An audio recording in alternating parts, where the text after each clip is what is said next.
এখানে খরচ করছো একটা ময়দান ভরানোর জন্য, গাড়ি ভাড়া, টাকা পয়সা, মহিলাদের শাড়ি, ছেলেদেরকে লুঙ্গি, এরপরে পকেট মানি, বিরিয়ানি সব দেওয়ার পরেও লোক খুঁজে পাওয়া যায় না। আর 11টা বাজে ময়দানে এখনো মানুষ বসে আছে। আমার বাহিরে দারোগাগিরি করার দায়িত্ব নবীর নয়, নবীওয়ালা চরিত্র যাদের তাদেরও নয়। আমাদের দায়িত্ব পৌঁছানো। মানলে তোমার কল্যাণ, না মানলে তোমার বিপদ। সিসি ক্যামেরা লাগছে, এই দেশে দুর্নীতি দমন কমিশন হয়েছে, এই দেশে নানান ধরনের ব্যবস্থাপনা হয়েছে, কিন্তু আমরা দেখেছি যেইটা দিয়ে ভূত তাড়াবেন ওইটার মধ্যেই ভূত ঢুকছে। এই জন্য উত্তরবঙ্গের মানুষের কাছে একটা প্রচলিত ডায়লগ আছে, সরিষার ভিতরেই ভূত। ভালো করে খেয়াল করেন প্রিয় ভাইরা, কোরআনুল কারীম থেকে না না করা যাবে নাকি? আমার সাথে ওয়াদা ঠিক রাখা লাগবে। আমি বলছি নাকি ওনাদের সাথে যে আগে টাকা দেন তারপরে স্টেজ উঠবো, এই কথা সাইফুল্লাহ বলে নাই, কিন্তু আমি বলছি আমাকে 9:30টায় স্টেজ দিতে হবে। মানুষ আমার কথা শোনার জন্য আসছে, আপনি কথা না রাখলে আমি কেন কথা রাখবো? আমার কথার সাথে হিসাব মিলা লাগবে। আমি খালি পয়সা কামাই করতে আসি নাই, সেই বক্তা আমি না, আমার হিসাব আছে। আপনি পছন্দ হলে নেন, না হলে না নেন।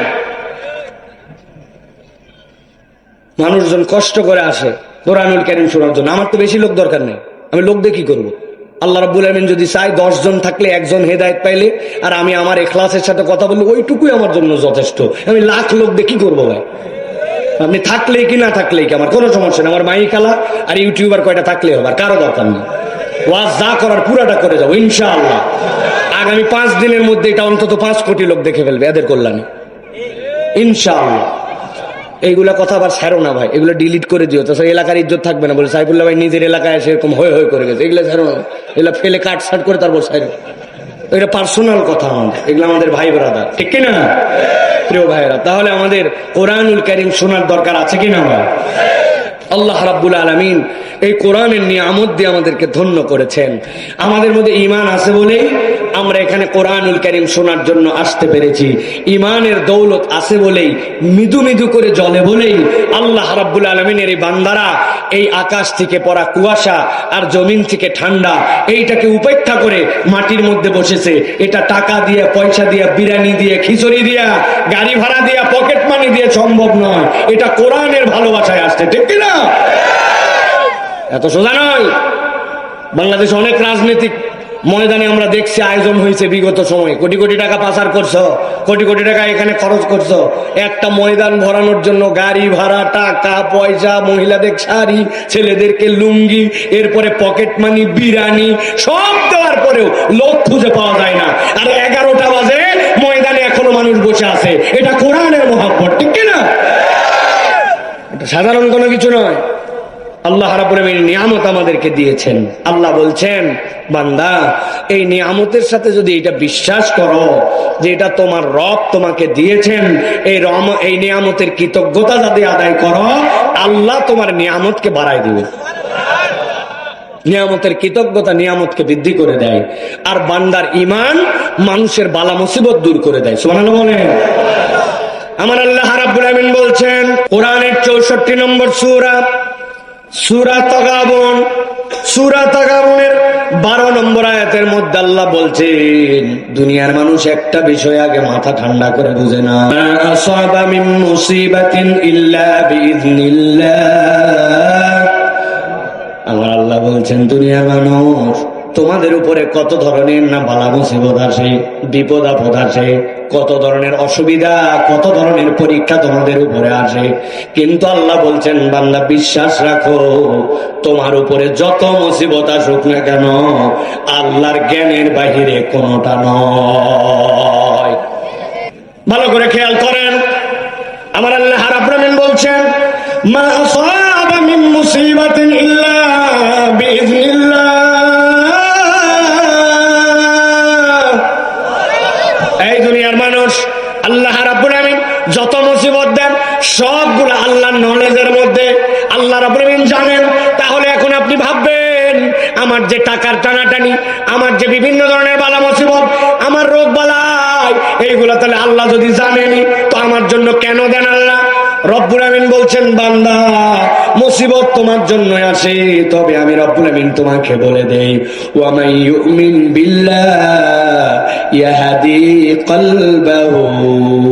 আল্লাহ বলছেন, তবে যে ঈমান আনে আল্লাহর উপরে, আল্লাহ বলছেন যত মুসিবত আসুক না কেন রব্বুল আমিন তার জন্য বের হওয়ার রাস্তা বের করে দেয়। মুসিবত আসবে কিন্তু রব্বুল আমিন আপনাকে নিয়ামত দিয়ে দিবেন, আল্লাহ রাব্বুল আমিন বের করার রাস্তা বের করে দিবেন। আল্লাহ বলছেন ইহদি কলবা।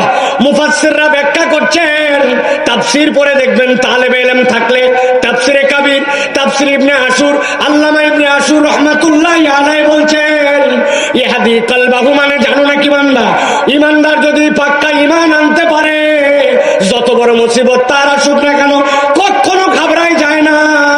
আল্লাহ রাব্বুল আমিন যত বড় মুসিবতই দেন না কেন তার অন্তরের মধ্যে একটা আল্লাহর জন্য শান্তি থেকে যায়।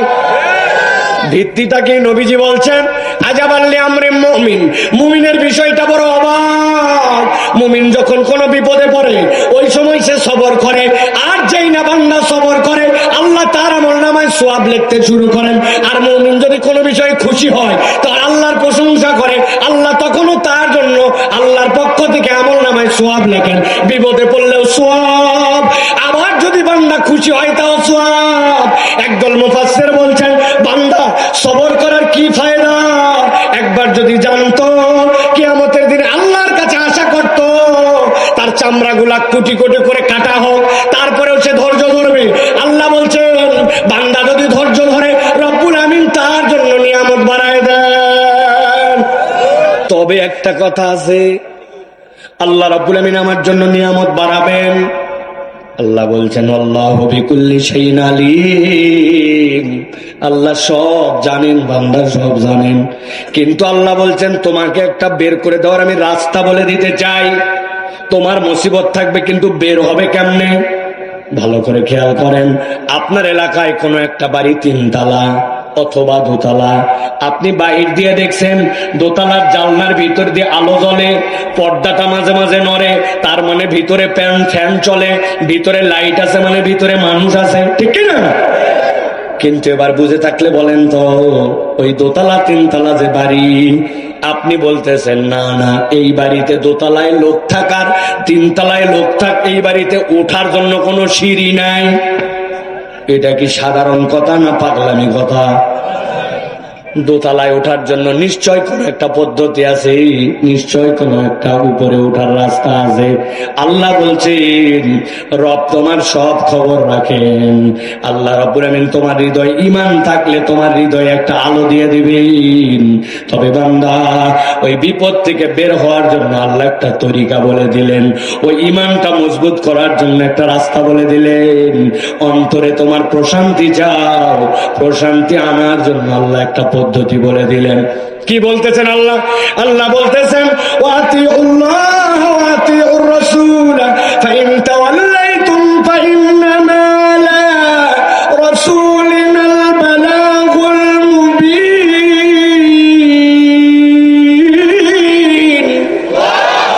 আমার রব্বুল আমিন বলছেন তবে বান্দা জেনে রাখো আমি রব তোমাকে এমনি এমনি মুক্তি দিব না, তোমার জন্য দায়িত্ব দিলাম ও আতিউল্লাহ ও আতিউর রাসূল, আল্লাহকে ইতাআত করো, তোমার রব যা বলছেন ওইটা শোনো, তোমার নবী যা বলছেন আল্লাহ যেটা নির্দেশ করেছেন সেই তরিকায় তুমি মানো।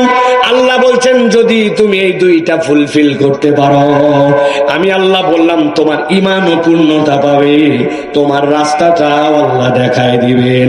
ফাইন তাওয়াল্লাইতুম, তবে পণ্ডিতি খাটায় যদি মনে করো আল্লাহর কথা না শুনলে কি হবে, নবীর তরিকা না নিলে কি হবে, এমন আল্লাহ বলছেন আমি জানায় রাখলাম ফাইন্নামা আলা রাসূলিনাল বালাগুল মুবিন।